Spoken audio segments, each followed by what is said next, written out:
It's time to get into the 5 at 5. Before I get into it, do me a favour, hit that subscribe button, and let's now get into the 5 at 5 for a miserable home defeat. Arsenal 1, Brighton 2. Number 1, Lacazette dropping yet another stinker. This comes off a performance in the week where we saw Karim Benzema, a fellow French striker, putting on display the perfect number 9 performance, dropping deep, linking up play, getting involved in the game, being absolutely clinical when the chances come his way, brilliant movement, all at a very ripe old age as well. So that can't be used as an excuse for Andre Lacazette.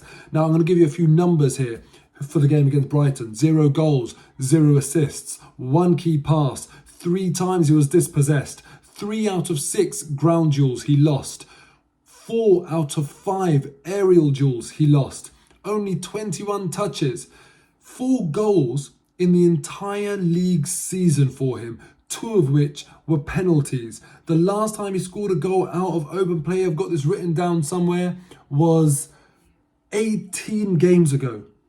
18 games ago. A Premier League season is 38 games long. If he doesn't score, if he starts and doesn't score against Southampton, that's 19 games, half a season since he scored his last goal in open play in the league. This is mind-blowing stuff. Frankly, this is awful. Absolutely awful. The only good omen that I can offer you is that his last goal 18 games ago was on the 11th of December against Southampton. His last goal in open play, that is. Hopefully that's a good omen, and he finally finds the back of the net from open play against Southampton when we play them in our next game. And again, just to make those omens even better, they just conceded 6 goals to Chelsea, where even Timo Werner scored 2 goals. If Timo can do it, surely so can Lacazette. But in all seriousness, how is he starting week in, week out? And not only that, how did he last the entire game? Every sub that was made in the game against Brighton, I was thinking, surely it's got to be for Lacazette. It was an awful performance, carried 0 threat, no link-up play. I want to know what you would do in the next game against Southampton. Would you persist with Lacazette and hope that, it's a defence that's potentially quite leaky and it might give him some confidence for the run-in? Or would you just turn around and say, enough is enough, and go with Martinelli or maybe even a youth team striker, who knows? Because as far as I'm concerned, it doesn't get much worse than the attacking performance or even the all-round performance that he put forward in that game against Brighton. Comments below. Number 2, I want to talk about some of Arsenal's decisions on free kicks. Let me run through these. 1 free kick on 49 minutes. Lacazette, Ødegaard, they're in the team. Who takes it? Cedric. What are we thinking? Steps up, takes a free kick, smashes it into the wall, and to make it even worse, it hits Martinelli in the chest. Martinelli in the chest goes out for a goal kick. Absolutely laughable. I look back and I think to myself, hold on a second. Ødegaard scored a match-winning free kick earlier on the season against Burnley, and we won 1-0.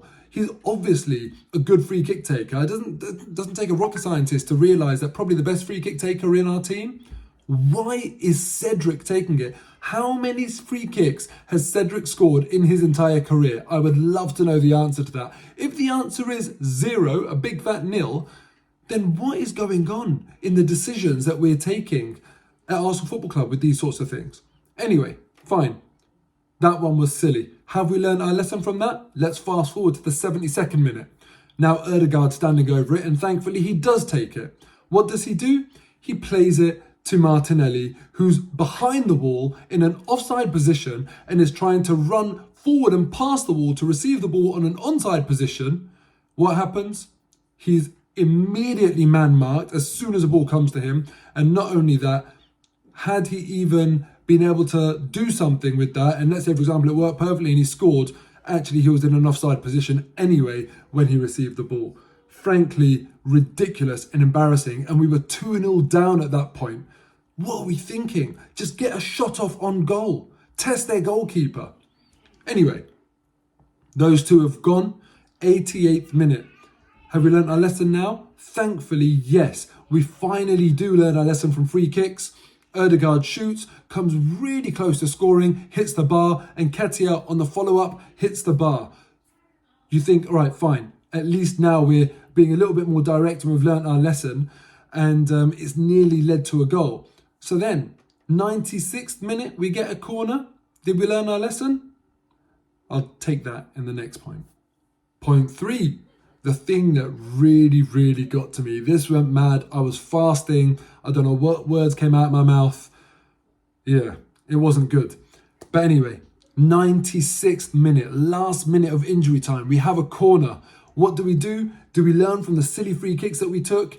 And finally, when we took a normal free kick and just had a shot on goal, have we applied any of those learnings to our corner routine in the very last minute when Aaron Ramsdale has even come up to join? No.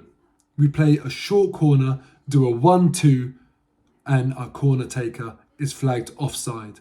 Absolutely baffling. I lost it. Just at that point, I'm just thinking, just help me out here. I don't understand what we're playing at. That sort of game management, to me, is laughable. It's all good trying that when you're doing well, when you're winning the game or whatever, but especially after the free kicks that I just went through, shocking decision to go and do that in the last seconds of the game. Mind-boggling. Number 4, charity.